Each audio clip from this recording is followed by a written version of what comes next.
भगवान पांडुरंग द्वारकाधीश, द्वारकेहून कृष्ण पांडुरंग पंढरपूरला का आले आणि कशासाठी आले? पंढरपूर धाम निर्माण का केलं? कशासाठी निर्माण केलं? जेव्हा नव्हते चराचर तेव्हा होते पंढरपूर, जेव्हा नव्हते चराचर तेव्हा होते पंढरपूर. असे पंढरपूर का निर्माण केलं? याची सुंदर कथा वेगळ्या वेगळ्या कल्पामध्ये येते. विशेष करून पद्मपुराणामध्ये याची कथा येते. एकदा भगवान कृष्ण 16,108 राण्यांसोबत आनंदी होते. आनंदित असताना त्यांच्या राण्या सत्यभामा, मित्रमंदा, कालिंदी, जामवंती, रुक्मिणी अतिशय सुंदर सुंदर सेवा करू लागल्या. 16,108 राणे सेवा करीत असताना भगवंत रात्री झोपेमध्ये एका गोपीचं सारखं सारखं नाव घ्यायचे, राधे राधे राधे राधे. सत्यभामा रुक्मिणीला वाटायचं काय, हा कोण राधे बाबा?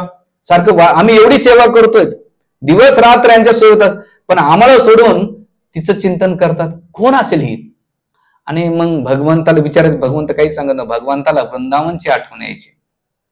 असे बरेच दिवस झाल्यानंतर गोपींना पण वाटलं की भगवंत जेव्हा वृंदावनातून गेल्यानंतर मथुरेत राहिले. मथुरेत मध्ये किती राहिले भगवंत? वृंदावनमध्ये किती वर्ष राहिले भगवंत? 11.5 वर्ष. त्याच्यानंतर 18-19 वर्ष कुठे राहिले? मथुरामध्ये. मथुरेमध्ये भगवंत आमच्यापासून दूर गेले. कुठे गेले? द्वारकेला गेले, समुद्राच्या काठाजवळ गेलेले.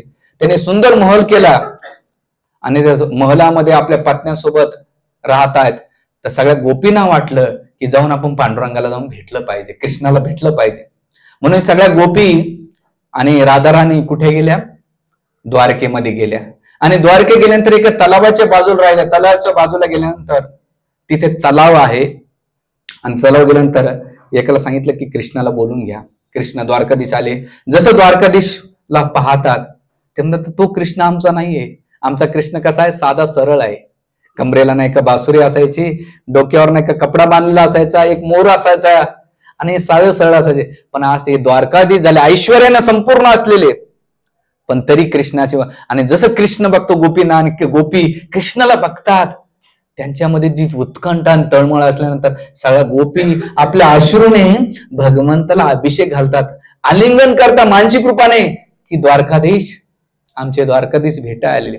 भगवंत गोपींचं प्रेम पाहून एवढे उत्कंठित झाले की भगवंताला सुचत नव्हतं की गोपींना मी काय उत्तर देऊ. मी सांगितलं होतं गोपींनो काळजी करू नका, मी लवकरच येईन भेटायला. आणि किती वेळ निघून गेला अशा गोपी, मी त्यांची वाट बघत बसलो. भगवंत खिन्न झाले आणि झाल्यानंतर गोपी सुद्धा बघतायत, अश्रूंना अभिषेक करतायत आणि करीत असताना कोणाला काय बोलावं कळत नाही. आणि मग भगवंत जवळ जाताना प्रत्येक गोपींची आठवण करतात, विचारतात. तिची विचारपूस केल्यानंतर गोपींना नवल वाटते की कृष्ण अजून बी आम्हाला तसं ओळखतो बरं.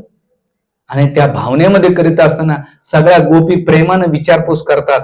आणि त्या प्रेमाचा आदान प्रदान होत असताना तुम्ही कल्पना नाही करू शकत की त्यांच्यामध्ये आचार्य ग्रंथकार, जसं द्वारका एक पुस्तक नावाचं ग्रंथ आहे, त्याच्यामध्ये याचं डिटेल्स वर्णन आहे. आणि मग यांचा तो उहापोह झाल्यानंतर गोपींना वाटलं आता कृष्ण म्हटलं की नाही, आता तुम्ही पुन्हा जा आणि मी द्वारकेमध्ये जातो. जर माझ्या राण्यांना कळालं तर काहीतरी वेगळं होईल. म्हणून गोपी म्हटलं नाही, आम्ही जाणार नाही. आणि त्या तलावामध्ये त्याने देह त्याग केला. आणि जेव्हा देह त्याग केल्यानंतर त्यांच्या शरीरातून जे चंदन तयार झालं, गोपी चंदन, आज बी तुम्ही द्वारकेला जाताना तो गोपी तलाव आहे तिथे. आणि आज सगळं चंदन काढून आपण जे तिलक लावतो त्या गोपी चंदनातून आहे. आणि तिथे कृष्णाचं मंदिर पण आहे. आणि केल्यानंतर त्याच्या त्या पहिला एक प्रसंग असा असतो की सगळ्या गोपी देह त्याग केल्यानंतर त्याच्याला 2-3 गोपी राहिल्या. राधाराणीला वाटलं मी कृष्णाला नाही जाऊन भेटू शकले, मला नाही बोलू शकले, कारण सगळ्या गोपी असल्यामुळे कृष्ण मला जेवढं पाहिजे तेवढे बोलू शकले नाही. आता मी काय करणार, मी डायरेक्ट महलामध्ये जाऊन भेटेन. आणि मग गेल्यानंतर राधाराणी जाते आणि गेल्यानंतर जेव्हा कृष्णाला कळतं की राधा आली भेटायला, तर भगवंताला पण आनंद होतो आणि आपल्या हाताला धरतात राधाराणींच्या आणि रुक्मिणीच्या अंतपुरामध्ये घेऊन जातात.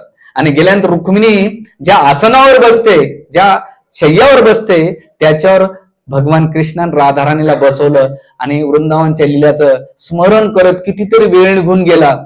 आणि बघतात तेवढा रुक्मिणीचा प्रवेश होतो. आणि प्रवेश बघितल्यावर रुक्मिणीला वाटलं की माझ्या महलामध्ये कोणाची प्रवेश करू शकत नाही, कोण स्त्री बसलेली आहे. आणि मग भगवान कृष्ण ओळखून ही राधा आहे. त्यावर जसं पाहिलं की राधाचं नाव केल्यानंतर रुक्मिणीला राग येतो आणि राग आल्यानंतर ही जी वैदर्भी होती, वैदर्भी म्हणजे विदर्भातली कौंडण्यपूर, जे अमरावतीपासून 40 किलोमीटर आवार आहे, तिथे ती म्हटली आता आजकाल स्त्रिया रागवल्यात कुठे जातात? माहेरला. तसं रुक्मिणी म्हटले मी माहेराला जाईल, पण माहेरामध्ये न जाता माझ्या माहेराचा जो प्रदेश आहे त्या दिंडीर वनामध्ये, आणि दिंडीमध्ये आल्यानंतर जी चंद्रभागेच्या तटावर आली आणि आल्यानंतर तपस्या करू लागली. कुठे? चिंचाच्या झाडाखाली. आज मी तुम्ही चंद्रभागाच्या काठाला लखोबाईचं मंदिर आहे. किती जण गेलेले तुमच्यापैकी? हात वरती करा. नाही गेले? एकच हात वरती करा ना. हा, लखोबाईचं मंदिर आहे. तिथे लखोबाईचं मंदिर तपस्या करीत बसली आणि तपस्या करीत बसल्यानंतर तिथे मग भगवंत राधाराणीला निरोप देतात आणि दिल्यानंतर भगवंत काय करतात? आपल्या सगळ्या गोपसखांना घेतात, जातात आणि सगळ्यांना घेऊन नाही का रथामध्ये बसतात, गाई वासरांना घेतात, गोपसखांना घेतात आणि रुक्मिणीला शोधत कुठे येतात? दिंडीर वनामध्ये येतात. आणि दिंडीर वनामध्ये आल्यानंतर शोधत बघितलं रुक्मिणी नका ध्यान तपस्यामध्ये आले आणि कृष्ण तिचा रुसवा काढण्याचा खूप प्रयत्न करतात, पण रुक्मिणी मानत नाही. मी असताना ती कोण आली होती याच्यावर तेव्हापासून होतं बरं, आजच नाही, तेव्हापासून होतं ते. हा, आणि मग रुसवा निघत नव्हता. तेव्हा भगवंत म्हटले जोपर्यंत तू राहशील तोपर्यंत मी इथं राहील आणि वाट बघत राहीन कधी येशील माझ्याकडे. म्हणून कंबरेवर हात भगवंताचे, आणि असा हात ठेवल्यानंतर पांडुरंग वाट बघतात आणि भगवंत एक गोली दो शिकार करते. भगवंत काय शिकार करतात? की भगवंत येतात की कलियुगामध्ये जे कोणी लोक येतील त्या भक्तांना मी दर्शन देण्यासाठी कायमस्वरूपी कंबरेवर ठेवीन. आणि म्हणून आज बी पंढरपूरला जातात तर रुक्मिणी लखोबाईच्या मंदिर, एक तर मंदिराच्या मागे आहे, नाहीतर त्या लखोबाईच्या मंदिरात आणि पांडुरंग वेळ. म्हणून सगळीकडे सीताराम सोबत आहे, राधाकृष्ण सोबत आहे, हरे कृष्ण सोबत आहे किंवा लक्ष्मीनारायण आहे. पण पंढरपूरला काय म्हणतात? विठ्ठल रुक्मिणी म्हणत नाही. पहिले काय रुक्मिणी विठ्ठल नाही म्हणत, विठ्ठल रुक्मिणी म्हणतात. बाकीच्या ठिकाणी पहिले सीता येते, पहिले राधा येते, त्याच्यानंतर लक्ष्मी येते. पण पंढरपूरला काय येते? पहिले विठ्ठल येतो, नंतर रुक्मिणी येते. म्हणून विठ्ठल विठोबा रुक्माय असं ह्या शब्दांवर उच्चारण केलं जाते. म्हणून आपलं आषाढी वारीसाठी आल्यानंतर भगवंत हे शिकत होते की गोपाळपुरामध्ये, की जो गोपाळपुरा आहे त्या ठिकाणी भगवंत दिंडीवर मध्ये करतात आणि केल्यानंतर आपल्या गोपसखांना म्हणतात की हे जे गोपाळ टेकडी आहे तिथे तुम्ही निवास करा, तोपर्यंत मी रुक्मिणीचं काय करतो? समजूत घालतो. पण रुक्मिणी ऐकत नाही आणि भगवंताला म्हणते तुम्ही तिथे शांत उभा राहा, अजिबात मला व्यत्यय आणू नका. आणि म्हणून भगवंत वाट बघतात आणि केल्यानंतर भगवंत आणखीन करायला जातात की तिथे गोपाळपुरामध्ये जाऊन जे भक्त कोणी पंढरपूरला वृंदावनला नाही जाऊ शकले, द्वारकेला नाही जाऊ, तर त्याने गोपाळपुरात गेलं तर वृंदावनचं दर्शन होत आहे आणि पंढरपूरला गेला तर द्वारकेचं दर्शन होतं. म्हणून गोपसखांना आज बी आषाढी वारी झाल्यानंतर दुसऱ्या दिवशी गोपाळ काला होतो आणि काला घेतल्यानंतर सगळे लोक येतात, तेव्हा ती वारीची परिपूर्णता होते. म्हणून इथे याच्यासाठी भगवंत आले आणि भगवंत आणखीन एक कारणासाठी आले भगवंत, ते म्हणजे मुचकुंद महाराजाचा आणि पुंडलिकाचा उद्धार करण्यासाठी. आणि त्याची कथा येणाऱ्या सेशन मध्ये आपण घेऊया. म्हणून इथे शेवटचं 1-2 मिनिटं की हा जो आषाढी वारीचा जो भगवंत आहे की रुक्मिणीचा द्वारकाधीश आलेला आपल्या उद्धारासाठी आलेले आहेत.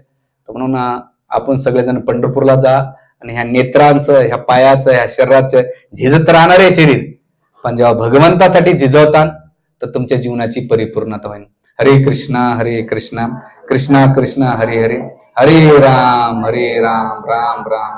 म्हणून आणि शेवटचं इथं रुक्मिणीचं तर यासाठी नाही तर पुंडलिकाचा आणि मुचकुंद महाराजांचा उद्धार करायचा, त्याची चर्चा पुढे करू. हरे कृष्ण.